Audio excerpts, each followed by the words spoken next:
Very excited to have all the other teams join us in competition this weekend. We do go on to North Carolina and Duke, but let me start off with Texas Tech and New Mexico State. I thought it was a really good weekend for our very young team. Texas Tech is a more experienced junior and senior laden roster than we are. They are explosive and athletic. Last year we actually saw them at their place and we played very poorly actually down there. I thought we played much better on Friday night in front of our home crowd of, I thought it was about 1,500 to 1,600 people.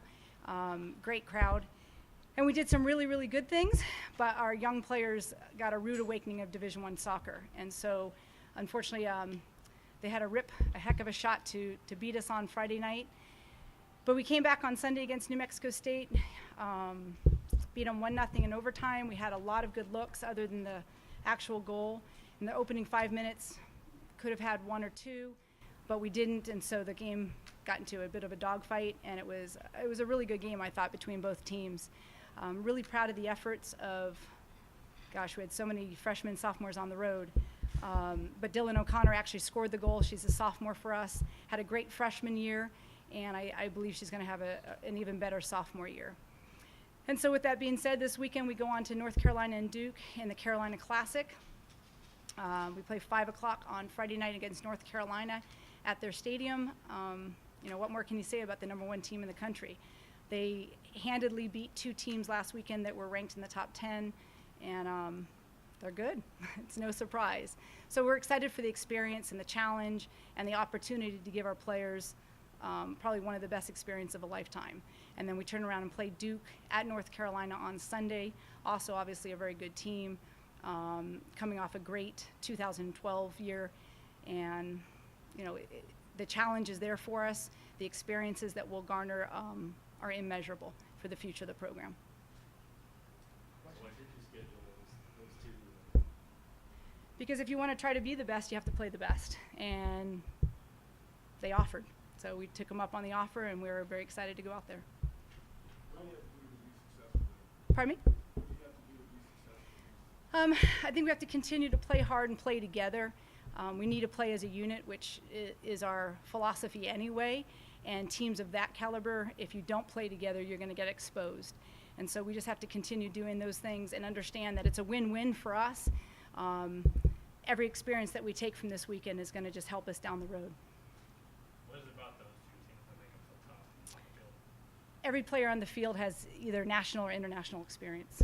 They're experienced players. They're either U.S. internationals or foreign internationals. They play at the highest level day in and day out. And so their experiences go beyond most of the regular players in college soccer. Is this the first time Lobo women's soccer has ever played the #1 team in the country? Oh, yeah. In the regular season? Absolutely. Never Ever. happened. Ever. Yeah. Regular season, we went to the NC2As twice in 10 and 11. We actually opened up, first time we ever went to the NC2As, we did play Notre Dame, who ended up winning the national championship that year, but they weren't #1 when we played them. So, yes, it's their first time. First time. Mm-hmm. What are your thoughts on Cassie's performance in the first few games? I thought she was good. The good thing is she's young and she has a lot of upside. She needs to keep learning and growing and maturing, but I thought she had a good first weekend. Do you need anything from last year's experience that you can use this year to go into Florida, Georgia? Oh, absolutely. We played Florida and Georgia last year. Florida was in the Final Four, and they're amazing. So it's not that our older players have never played a team somewhere around Carolina and Duke. It's just that we have 11 freshmen that have never seen anything like this. And so we travel, I think, 5 or 6 true freshmen.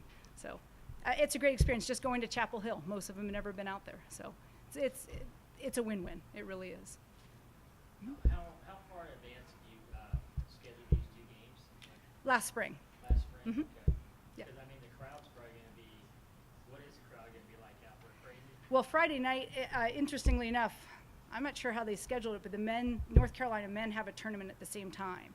And so we play at 5 o'clock because the North Carolina men play right after us. I'd say, anywhere between 5,000 and 8,000. Again, one more thing that our players have never seen before. When we went to UCLA 2 years ago, we had a tremendous crowd. We have amazing crowds here, but nobody on our team's been to Chapel Hill, so we're just excited to be there. I don't care what the crowd's like. They're going to be focused on the game.